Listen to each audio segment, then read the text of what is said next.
யூசுவலா வாட்ஸ்அப்ல ஒரு மெசேஜை நீங்க தப்பா டைப் பண்ணி அனுப்பிச்சிட்டீங்கன்னா என்ன பண்ணுவீங்க? அதை லாங் பிரஸ் பண்ணி delete for everyone அப்படின்னு கொடுத்து delete பண்ணிடுவீங்க. பட் ஆனா இதுக்கு மேல அப்படி பண்ண தேவையில்ல. சோ அந்த மெசேஜை லாங் பிரஸ் பண்ணி மேல இருக்க 3 டாட்டை கிளிக் பண்ணீங்கன்னா எடிட் அப்படின்ற ஒரு ஆப்ஷன் வரும். சோ அதை கிளிக் பண்ணி நீங்க தப்பா டைப் பண்ணதை கரெக்ஷன் பண்ணி மறுபடியும் ரீசெண்ட் வந்து பண்ணிக்கலாம். சோ இந்த மாதிரி வாட்ஸ்அப்ல நீங்க இது நாள் வரைக்கும் யூஸ் பண்ணாம இருக்க 5 இன்ட்ரெஸ்டிங்கான ட்ரிக் தான் இந்த வீடியோல பார்க்க போறோம். ஸ்கிப் பண்ணாம ஃபுல்லா பாருங்க.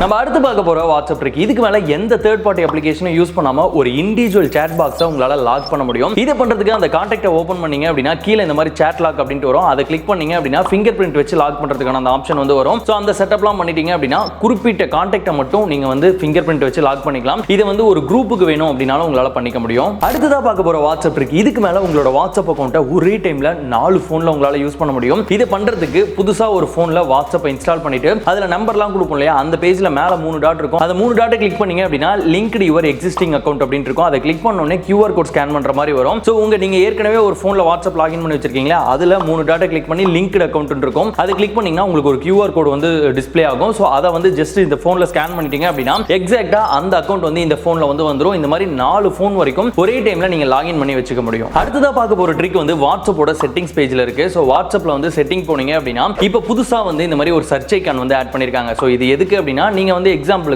உங்க வாட்ஸ்அப்போட ஃபாண்ட் சைஸை மாத்தணும் அப்படின்னா மேல ஃபாண்ட் அப்படின்னு சர்ச் பண்ணீங்கன்னா அதுக்கான ஆப்ஷன் வந்து உங்களுக்கு வந்து வந்துரும். சோ நம்ம ஆண்ட்ராய்ட் போன்ஸ்ல வந்து அந்த சர்ச் ஆப்ஷன் இருக்கு இல்லையா, அதே மாதிரியே வந்து இப்போ வாட்ஸ்அப்லயும் கொண்டு வந்திருக்காங்க. நம்ம தேடுற செட்டிங்ஸை இன்னும் ஈஸியா தேடிக்கிறதுக்காக. கடைசியா பார்க்க போற ட்ரிக், ஜஸ்ட் ஒரே செகண்ட்ல உங்களோட வாட்ஸ்அப் chat ஹிஸ்டரியை இன்னொரு போனுக்கு ட்ரான்ஸ்ஃபர் பண்ண முடியும். இதை பண்றதுக்கு வாட்ஸ்அப் செட்டிங்ஸ்ல chat அப்படின்ற பாக்ஸ்க்குள்ள போனீங்க அப்படின்னா chat transfer அப்படின்ற ஒரு ஆப்ஷன் இருக்கும். சோ அதை கிளிக் பண்ணீங்க அப்படின்னா ஸ்டார்ட் அப்படின்ற ஒரு ஆப்ஷன் வரும். அதை கிளிக் பண்ணி வயர்லெஸ் ஷேர் மூலமாவே இன்னொரு போனுக்கு உங்களோட chat ஹிஸ்டரியை வந்து ட்ரான்ஸ்ஃபர் பண்ணிக்க முடியும். சோ நீங்க புதுசா ஒரு போன்லாம் சேஞ்ச் பண்ண போறீங்க அப்படின்னா இந்த ஆப்ஷன் ரொம்ப யூஸ்ஃபுல்லா இருக்கும். இமெயில் ஐடிலாம் யூஸ் பண்ணணும் அப்படின்ற அவசியமே வந்து கிடையாது. சோ இந்த வீடியோல பார்த்த இந்த 5 வாட்ஸ்அப் ட்ரிக்கும் கண்டிப்பா உங்களுக்கு பிடிச்சிருக்கும்னு நினைக்கிறேன். இதுல ஒரு சில ட்ரிக்ஸ் எல்லாமே வாட்ஸ்அப் பீட்டா யூசர்ஸ்க்கு தான் அவைலபிளா இருக்கு. சோ பீட்டா யூசரா இருந்தீங்கன்னா அப்டேட் பண்ணுங்க. அப்படி இல்லனா உங்களுக்கும் கூடிய சீக்கிரத்துல வந்து வந்துரும். வெயிட் பண்ணுங்க. இந்த மாதிரி ஒரு இன்ட்ரெஸ்டிங் அண்ட் யூஸ்ஃபுல் வீடியோல பார்க்கலாம். பை.